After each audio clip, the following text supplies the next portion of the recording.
Hey everyone, welcome back to another video. In today's, we're going to continue the conversation of different kinds of leases in commercial real estate.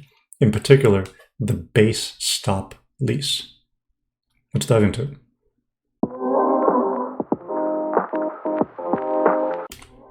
So this will be a short one. On the agenda is really just talking about the definition of a base stop lease. So what is a base stop lease?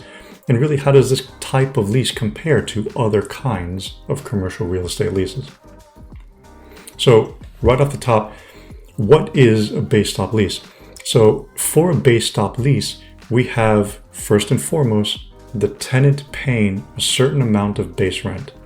I think that goes without saying. But where this is different from other kinds of leases is that the tenant is also responsible for paying their share of operating expenses over a particular amount. So I'll say that one more time.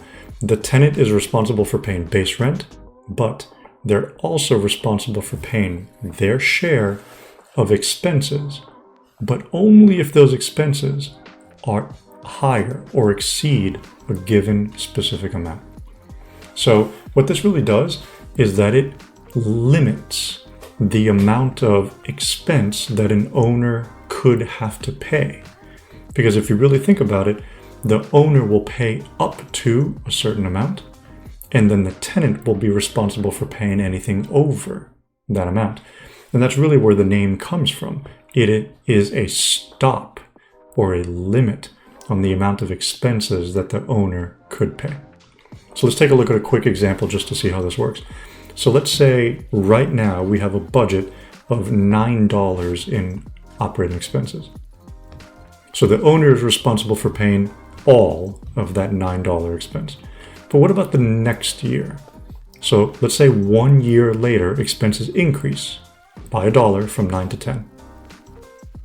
So the owner would be responsible for paying $9, and the tenant would be responsible for paying the increase over the base stop. So the increase over the $9 base. And this is where we start to see this divergence between, let's say, a full service gross lease and some of the other more reimbursement oriented lease types, where the landlord or the owner begins to shift responsibility of picking up more and more of the expense burden as we shift or move through these leases.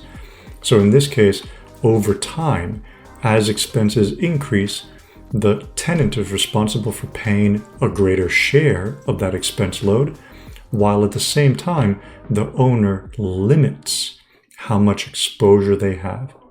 So as you'll see in this example, the $9 expense remains that fixed, consistent expense that the owner has to pay.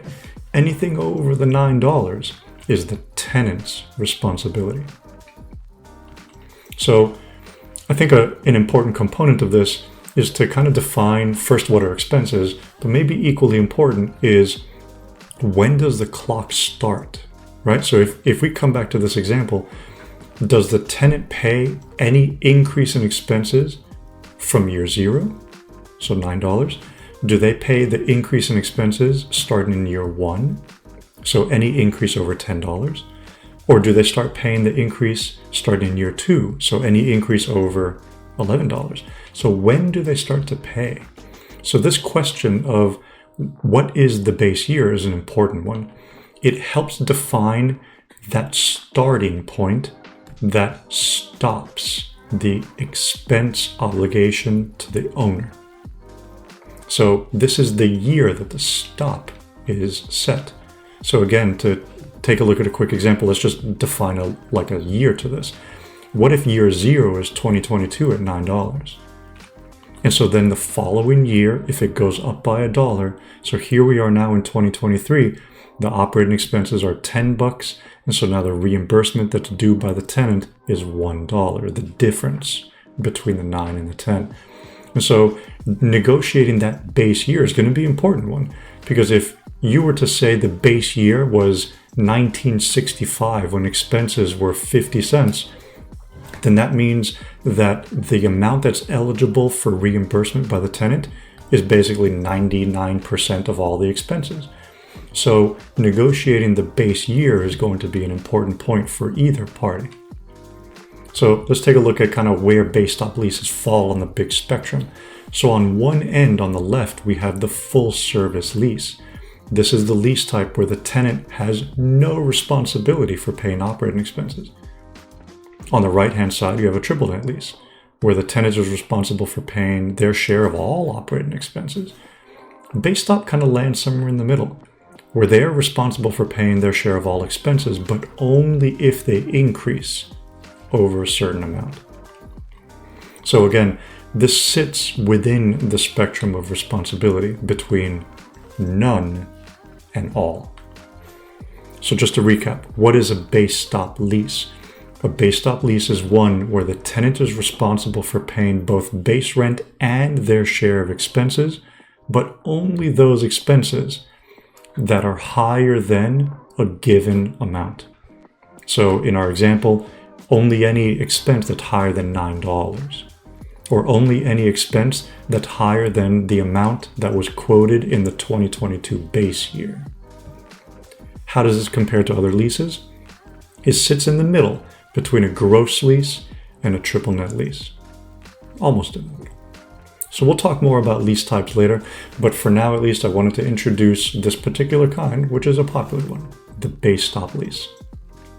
So as always, I hope you enjoyed this video. I hope you learned something. Thank you for taking the time. If you have any questions, please feel free to reach out. I look forward to seeing you in the next one. Thanks.